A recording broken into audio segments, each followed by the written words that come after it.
Welcome to my YouTube channel Raj Academy. अगर आपको मेरा वीडियो पसंद आए तो उसे लाइक करें, और अगर आप मेरे चैनल पे फर्स्ट टाइम आ रहे हैं तो मेरे चैनल को सब्सक्राइब करके बेल आइकन बटन ना भूलें और इस वीडियो को लास्ट तक ज़रूर देखें। Thank you. हाय स्टूडेंट्स, आज हम बेसिक प्रोपोर्शनलिटी थ्योरम सीखने वाले हैं। तो इस थ्योरम में टोटल 5 पार्ट्स के बारे में हम लोग को समझना है। तो फर्स्ट जो होता है थ्योरम का जो हेडिंग होता है, स्टेटमेंट बोलते हैं जिसे, ऑलवेज ब्लैक लाइन में लिखा होता है। सेकंड पार्ट में जो आता है वो गिवन पार्ट, मीन्स थ्योरम में हमको क्या क्या गिवन दिया है हमको उसमें लिखना पड़ता है। थर्ड पार्ट जो होता है वो प्रूफ पार्ट होता है, मीन्स हमको इस थ्योरम में क्या प्रूव करना है। फोर्थ वन जो होता है वो कंस्ट्रक्शन पार्ट होता है, मीन्स डायग्राम में हमको थोड़ा सा कंस्ट्रक्शन करना पड़ता है।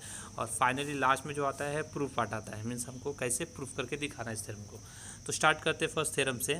का जो स्टेटमेंट है, if a line parallel to a side of triangle intersect the remaining side in two distinct point, then the line divided the side in the same proportion. Means अगर आपके सामने कोई भी एक ट्राइंगल है, उस ट्राइंगल में अगर कोई एक लाइन पैरेलल है उस ट्राइंगल के दूसरे साइड को, तो जो लाइन पैरेलल होती है, अभी इस डायग्राम में ट्राइंगल एबीसी में लाइन एल पैरेलल है बीसी को, तो लाइन एल जो है वो ट्राइंगल के बाकी दोनों साइड को टू डिफरेंट पॉइंट पे इंटरसेक्ट करता है। यहाँ पे जैसे कि पी एंड क्यू पे इंटरसेक्ट किया है, तो इंटरसेक्ट करने के बाद ए बी जो है वो 2 पार्ट्स में डिवाइड हो जाता है और ए सी भी 2 पार्ट में डिवाइड हो जाता है। तो पहला पार्ट होता है ए पी, सेकेंड पार्ट होता है पी बी, और ए सी में एक पहला पार्ट होता है ए क्यू और दूसरा साइड होता है Q.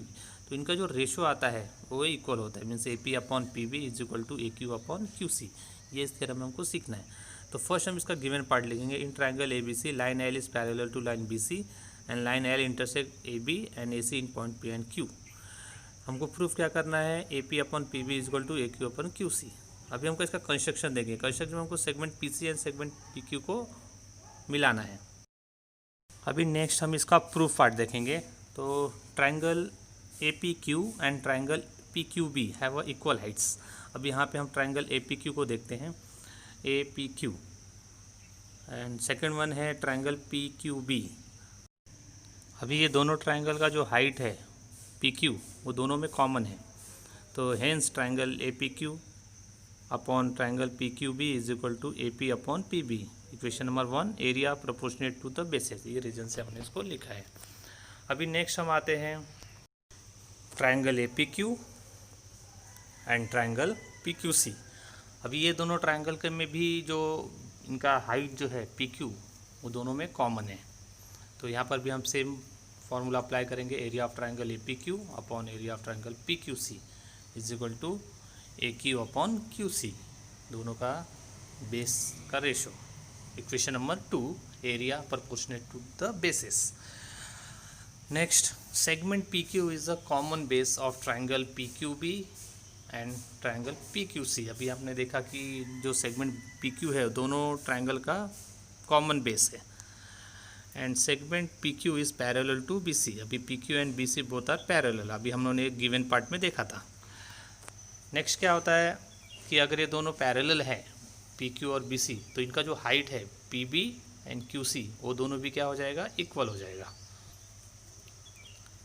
Hence triangle PQB and triangle PQC have a equal heights. Area of triangle PQB is equal to area of triangle PQC. Means अगर दोनों लाइन पैरेलल है और दोनों का हाइट इक्वल है तो दोनों का एरिया भी इक्वल होगा। Equation number 3।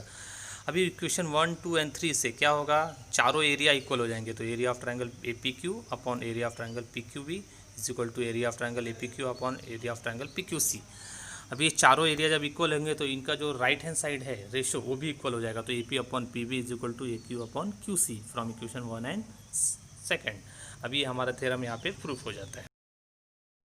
अभी हमने बेसिक प्रोपोर्शनलिटी थ्योरम सीखा। अब हम एग्जाम में कैसे समझना है कि हमारा क्वेश्चन जो है वो बेसिक प्रोपोर्शनलिटी थ्योरम के ऊपर है। तो फर्स्ट हमको एक ट्राइंगल दिया होगा, उस ट्राइंगल में एक लाइन हमको पैरेलल दिया होगा। अभी देख सकते हैं इस एग्जाम में, in triangle A B C segment P Q is parallel to P C. अगर कोई भी एक लाइन पैरेलल है उस ट्राइंगल को तो उनका जो रेशो होता है वो इक्वल हो जाता है। तो डायरेक्टली हमको क्या दिखाना पड़ेगा, A P upon P B is equal to A Q upon Q C. ये बेसिक प्रोपोर्शनलिटी थ्योरम हम लोग डायरेक्टली पहचान सकते हैं पैरेलल साइड देके। अभी हम इसके ऊपर एक क्वेश्चन सॉल्व करते हैं। Question based on basic proportionality theorem in triangle A B C. अभी आप ट्राइंगल ए बी सी देख सकते हैं, D is a parallel to B C. अब देखिए यहाँ पे हमको एक पैरेलल लाइन दिया गया है, D is parallel to B C and value of D B is 5.4 centimetre, A D is equal to 1.8 E C is equal to 7.2 centimetre, then find A E. अभी ये 4 वैल्यू में से हमको 3 value दिया रहेगा और चौथा वैल्यू हमको फाइंड आउट करना पड़ेगा। तो हमको इसको सॉल्व करते हैं। तो सॉल्यूशन में देखते हैं, in triangle A B C D E parallel to B C, ये हमारा गिवन पार्ट है। अगर कोई भी ट्रायंगल में एक लाइन पैरेलल है तो उनका रेशो क्या हो जाता है, इक्वल हो जाता है। तो यहाँ पे हम दिखाएंगे A D upon D B is equal to A E upon E C, basic property theorem. ये रीज़न लिखना कंपलसरी है।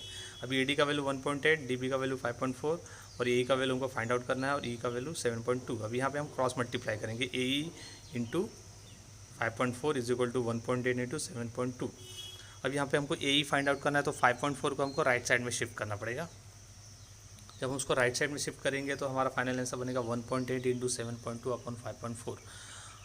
अभी नीचे का वैल्यू पॉइंट में दिया है तो हमको ऊपर नीचे 10 से मल्टीप्लाई करना है। तो 1.8 को 10 से करेंगे तो 18 हो गया और 5.4 को गया तो 54 हो गया। तो 18 के टेबल में 54 हो जाता है 3 टाइम्स में।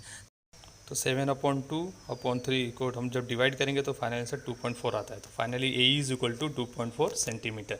तो इस मेथड से हम बेसिक प्रॉपर्टी थ्योरम के सम को सॉल्व कर सकते हैं।